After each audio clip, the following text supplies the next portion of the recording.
Good morning. Today's topic is transradial approach for addressing the subclavian artery stenosis. Subclavian stenosis are not uncommon. The commonest etiology is atherosclerotic, and in our country we come across quite a few of them, which has the etiology of aortoarteritis.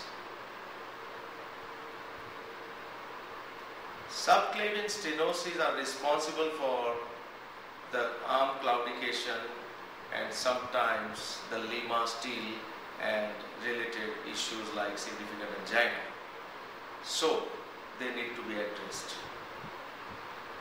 Addressing subclavian stenosis through the femoral route is again a well-established modality of treatment.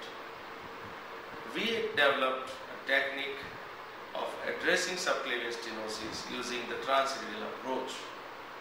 If there is a right subclavian stenosis, you use right radial. If there is a left subclavian stenosis, you use the left radial. We prefer to use 45 centimeter long pteromopinacal sheath.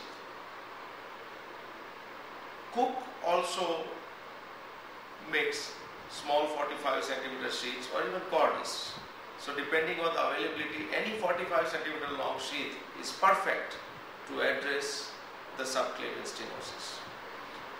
Regular puncture of the radial at the regular site, whether it is right or left. And once the puncture is done, using the standard technique, you negotiate the sheath on the dilator and part the distal tip of the sheath just proximal to the subclavian stenosis. Inject the contrast, define the anatomy. Once the anatomy is defined, then you can wire the block. Depending on the position of the block, you can part the wire either in the ascending aorta or in the descending aorta.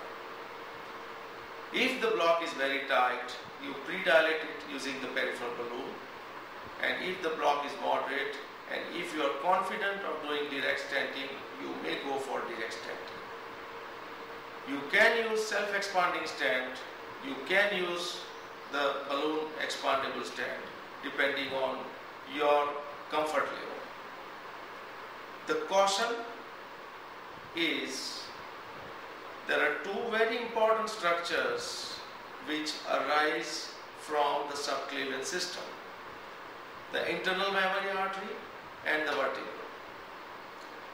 If you are working on the right subclavian, take care that you don't gel the right internal mammary or right vertebral. If you are addressing the left subclavian stenosis, take care that you don't gel the left vertebral or left internal mammary artery, otherwise it can create problems in future. Placement of the stent is very important.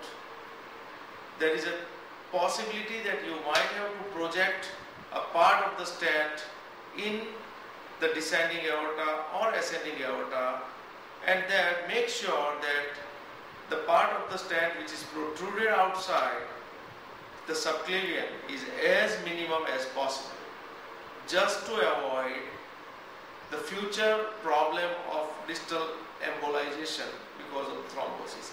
Again, it is very rare. Usually it doesn't happen, but you have to take care of it.